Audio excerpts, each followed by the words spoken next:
Yesterday, on 1st of March 2026, the Times has reported that the Home Secretary Shabana Mahmood has confirmed that the government's new indefinite leave to remain or ILR rules will apply retrospectively. Hello friend, કેમ છો બધા? મજામાં? છેલ્લા 2-3 દિવસથી social મીડિયામાં શબાના મહેમૂદનું જે statement છે કે ILR 5 વર્ષથી 10 વર્ષનું થઈ જવાનું છે એ બહુ જ ચાલી રહ્યું છે અને બધા બહુ પેનિક થાય છે. પણ ફ્રેન્ડ્સ, પેનિક થવાની જરૂર નથી. એ જસ્ટ એક ઇન્ટરવ્યૂ હતું ટાઈમ્સ ટીવી સાથેનું.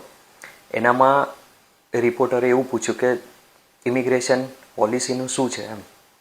તો એણે એનું ક્લિયર કીધું કે અમારું તો ક્લિયર માઇન્ડ સેટ જ છે કે 5થી અમે 10 કરવાના છે.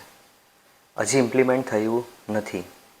અને સારા સમાચાર એ પણ છે કે સ્કિલ માઇગ્રન્ટ એલાયન્સ ગ્રુપ કરીને એક ગ્રુપ છે અહીંયા યુકેમાં, જેની અંદર પહેલાં 8,000 મેમ્બર હતા, હવે વધીને 25,000 થઈ ગયા છે.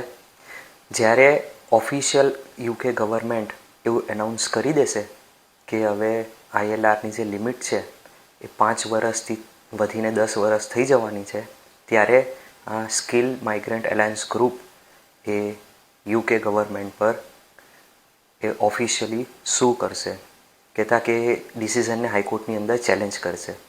એટલે એટલું બધું પેનિક થવાની જરૂર નથી. એન્જોય કરો, બરાબર? અને બીજું કે આપને ખબર જ છે કે આ કદાચ થવાનું જ છે ફ્યુચરમાં. તો પાણીમાં રહેવાનું છે તો મગરમટ્ટી હું બીવાનું લા?